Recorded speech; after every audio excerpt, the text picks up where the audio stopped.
ನನ್ನೊಂದು first point ಇದೆ ಇಲ್ಲಿ. ಈಗ ಥಣಿ ಸಂದ್ರದಲ್ಲಿ ಅಕ್ರಮ ಒತ್ತುವರಿ ತೆರವುಗೊಳಿಸಲಾಗಿದೆ. ಥಣಿ ಸಂದ್ರದ ವಿಚಾರಕ್ಕೆ ಸಂಬಂಧಪಟ್ಟಂತೆ ಸರ್ಕಾರಕ್ಕೆ ಮಾಹಿತಿ ಬಂದಿದ್ದು ಯಾವಾಗ? ಇಲ್ಲೂ ಕೂಡ ಅಕ್ರಮ ಆಗಿದೆ ಅಂತ ಹೇಳಿ ನಮ್ಗೆ ಯಾವುದು ನೋಟಿಸ್ ಕೊಟ್ಟಿಲ್ಲ ಅಂತ ಕೆಲವರು ಹೇಳ್ತಾರೆ. ದಾಖಲೆ ಇದೆ ಅಂತ ಹೇಳ್ತಾರೆ. ನಾವು ನೀರು ಬಿಲ್ ಕಟ್ತಾ ಇದ್ದೀವಿ ಅಂತಾರೆ, ಎಲೆಕ್ಟ್ರಿಕ್ ಬಿಲ್ ಕಟ್ತಾ ಇದ್ದೀವಿ ಅಂತಾರೆ. ಯಾಕೆ ಈ ಥರ ಮಾಡಿದ್ದಾರೆ ಅಂತ ಕೇಳ್ತಾ ಇದ್ದಾರಲ್ಲ, ನಿಮ್ಮ ಉತ್ತರ ಏನಿದಕ್ಕೆ ಅಂತ? ಇಲ್ಲ, ಈಗ ನೋಡಿ, ಈಗ ಅದು ಬಿಡಿಎ ಪರಿಧಿಯಲ್ಲಿ ಬರ್ತಾ ಇದಕ್ಕಂಥದ್ದು. ಬಿಡಿಎ ಅವ್ರು ಏನ್ ಮಾಡಿದ್ದಾರೆ ಅಂದ್ರೆ ನೋಟಿಸ್ಗಳನ್ನ ಕೊಟ್ಟಿದ್ದಾರಂತೆ.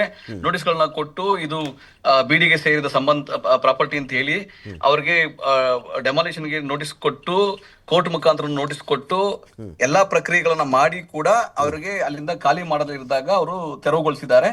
ಆದ್ರೆ ಅಲ್ಲಿ ನೀವು ಹೇಳಿದಂಗೆ ಹ್ಯುಮಾನಿಟೇರಿಯನ್ ಗ್ರೌಂಡ್ ಅಲ್ಲಿ ನೋಡ್ಬೇಕಾದ್ದು, ಅದಕ್ಕೆಲ್ಲ ಅವಕಾಶಗಳನ್ನ ಅವರು ಪದೇ ಪದೇ ಕೊಟ್ಟು, ಒಂದು ದಿನ 2 ದಿನ ಅಲ್ಲ, ಕಳೆದ 6 ತಿಂಗಳಿಂದ ಅಧಿಕಾರಿಗಳು ನಿರಂತರವಾಗಿ ಅವರಿಗೆ ಮಾಹಿತಿಯನ್ನ ಕೊಟ್ಟು, ಪ್ರತಿದಿನ ಅವ್ರಿಗೆ ಮಾಹಿತಿಯನ್ನ ಕೊಟ್ಟು, ಇಷ್ಟೊಳಗೆ ನೀವು ಖಾಲಿ ಮಾಡ್ಬೇಕಿದೆ, ಎವಿಕ್ಷನ್ ಮಾಡ್ಬೇಕು ಅಂತ ಹೇಳಿದ್ರು ಕೂಡ ಮಾಡದೆ ಈ ತರ ಅನಾಹುತ ಆಗಿತ್ತು.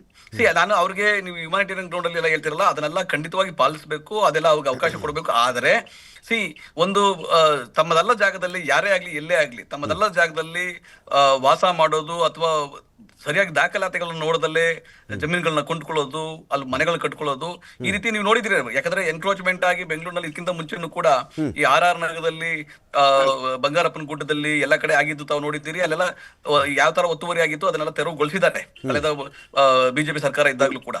ಆ ನಿಟ್ಟಿನಲ್ಲಿ ಇದನ್ನ ರಾಜಕೀಕರಣಗೊಳಿಸಲೇ ಅದನ್ನ ಅಧಿಕಾರಿಗಳು ಯಾಕಂದ್ರೆ ನೋಡಿ, ಲೋಪ ಅಂತೂ ಅಧಿಕಾರಿಗಳಿಂದ ಇದ್ದೇ ಇದೆ. ಯಾಕಂದ್ರೆ ಅವರಲ್ಲಿ ಯಾರು ಸೈಟ್ ಮಾಡಿ ವಿಂಗಡಣೆ ಮಾಡಿದಾಗ, ರಸ್ತೆ ಮಾಡಿದಾಗ, ಅಲ್ಲಿ ಪವರ್ ಕೊಟ್ಟಾಗ, ಮನೆ ಕಟ್ಕೊಳ್ಬೇಕಾದಾಗ ಕಣ್ಣು ಮುಚ್ಕೊಂಡು ಕುಂತಿದ್ದು ಈ ಸಮಯದಲ್ಲಿ ಏಕಾಏಕಿ ಮಾಡೋದು ಕೂಡ ತಪ್ಪಾಗುತ್ತೆ. ಅದು ಅಧಿಕಾರಿಗಳ ಲೋಪ, ಅಧಿಕಾರಿಗಳ ಮೇಲೂ ಕ್ರಮ ಆಗ್ಬೇಕಾಗತ್ತೆ. ಆದರೆ ಈ ಅಧಿಕಾರಿಗಳು ಕಳೆದ 6 ತಿಂಗಳ ನಿರಂತರವಾಗಿ ಅವ್ರಿಗೆ ನೋಟಿಸ್ಗಳನ್ನ ಕೊಟ್ಟು ಎವಿಕ್ಷನ್ಗೆ ಹೇಳಿದ್ರು ಕೂಡ ಮಾಡಿಲ್ಲ ಅನ್ನೋದು ಒಂದು ಮಾಹಿತಿ ಬರ್ತಾ ಇದೆ. ಈಗ ಇಲ್ಲಿ ಕೆಲವು ಮುಸ್ಲಿಂ ಸಮುದಾಯದವರು ಕೂಡ ಮಾತಾಡ್ತಾ ಇದ್ರು. ಇಲ್ಲಿ ಕೂಡ ನೋಡಿ, ನಾವು ವೋಟ್ ಹಾಕೋದೆ 90% ಮುಸ್ಲಿಂ ಜನ ವೋಟ್ ಹಾಕೋದೆ ಕಾಂಗ್ರೆಸ್ನವರು ನಮ್ಗೆ ಈ ಥರ ಮಾಡ್ತಾ ಇದ್ದಾರೆ ಯಾಕೆ ಅಂತ. ಇನ್ನೊಂದು ಆಶ್ಚರ್ಯ ಏನು ಅಂತ ಹೇಳಿದ್ರೆ, ಕೋಗಿಲು ಭಾಗದಲ್ಲಿ ಇದ್ದಂಥ ಮುಸ್ಲಿಮರ ವಿಚಾರದಲ್ಲಿ ವೇಣುಗೋಪಾಲು, ಪಿಣರಾಯಿ ವಿಜಯನ್ ಅವರೆಲ್ಲ ಟ್ವೀಟ್ ಮಾಡಿದ ಮೇಲೆ, ಅವ್ರ ಕಡೆಯಿಂದ ನಿಮ್ಗೆ ಆದೇಶಗಳು ಬಂದಮೇಲೆ ನೀವು ರಿಯಾಕ್ಟ್ ಮಾಡಿಬಿಟ್ರಿ.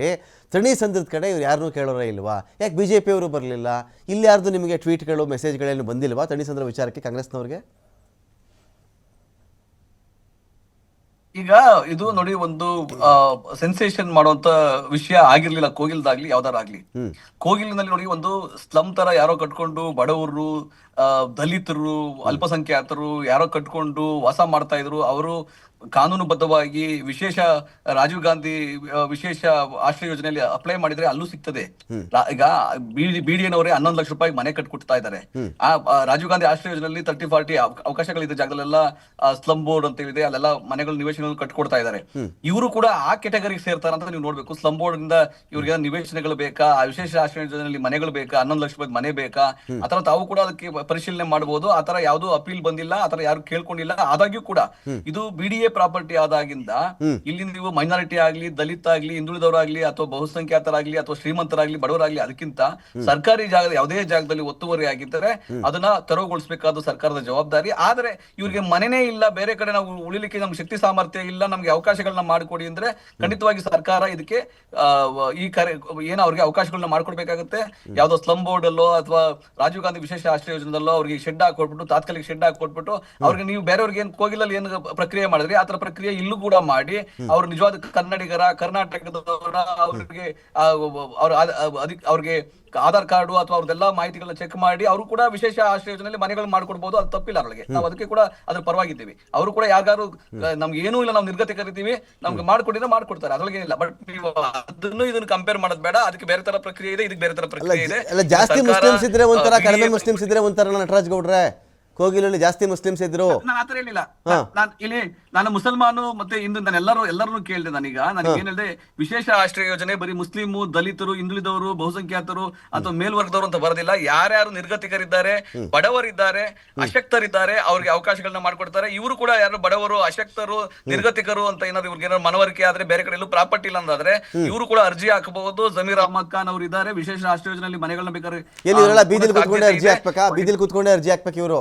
ಬೀದಿಲೇ ಕೂತಿರ್ಬೇಕು ಇವರು ಅರ್ಜಿ. ನೋಡಿ ಯಾರು ಈಗ ಒಂದ್ ಏನ್ ಗೊತ್ತಾ ರಮಾಕಾಂತ್ ಅವ್ರೆ, ಕಳೆದ 6 ತಿಂಗಳಿಂದ ಪ್ರತಿದಿನ ಅಧಿಕಾರಿಗಳು ಅವ್ರ ಜೊತೆ ನಿರಂತರ ಸಂಪರ್ಕದಲ್ಲಿದ್ದು ಮಾಹಿತಿ ಕೊಡ್ತಾ ಇದ್ದಾಗ್ಲೂ ಕೂಡ ಅವ್ರು ಎಚ್ಚೆತ್ಕೊಳ್ತಾ ಇಲ್ಲ, ಮಾಡ್ತಾ ಇಲ್ಲ ಅಂದ್ರೆ ಏನು ಎಲ್ಲರಿಗೂ ಬಾಯಿಗೆ ಫೀಡಿಂಗ್ ಅಂತೂ ಮಾಡಕ್ ಸಾಧ್ಯ ಆಗೋದಿಲ್ಲ. ಆದ್ರೂ ಕೂಡ ಇವ್ರಿಗೆ ನಿಜವಾಗ್ಲೂ ನೀವ್ ಹೇಳೋ ತರದಲ್ಲಿ ಅವರು ಈಗ ಮರದ ಕೆಳಗಡೆ ವಾಸ ಮಾಡ್ತಾ ಇದ್ದಾರೆ ಅಥವಾ ಫುಟ್ಪಾತ್ ಮೇಲೆ ವಾಸ ಮಾಡ್ತಾ ಇದ್ದಾರೆ ಅಂದ್ರೆ ಖಂಡಿತವಾಗಿ ನಾವು ನಿಮ್ ಮಾಧ್ಯಮದ ಮುಖಾಂತರ ಅಥವಾ ನಮ್ಮ ಮುಖಾಂತರ ಕೂಡ ನಾವು ನಮ್ಮ ಏನು ವಸತಿ ಸಚಿವರಿಗೆ ನಾವು ಮನವಿ ಮಾಡ್ಕೊಂತೀವಿ, ಅವ್ರಿಗೊಂದು ತಾತ್ಕಾಲಿಕ ಶೆಡ್ ಅನ್ನು ಮಾಡಿಕೊಡಿ ಅಂತ ನಾವು ಖಂಡಿತ ನಾವು ಮನವಿ ಮಾಡ್ತೀವಿ. ಇದೀಗ ನಮ್ಮ ಅಶೋಕ್ ಗೌಡ್ರು ಜಾಯ್ನ್ ಆಗಿದ್ದಾರೆ, ಬಿಜೆಪಿ ಹೋಗ್ತಾರೆ. ಸ್ವಾಗತ ನಿಮಗೆ ಅಶೋಕ್ ಗೌಡ್ರು ಡಿಬೇಟ್ಗೆ.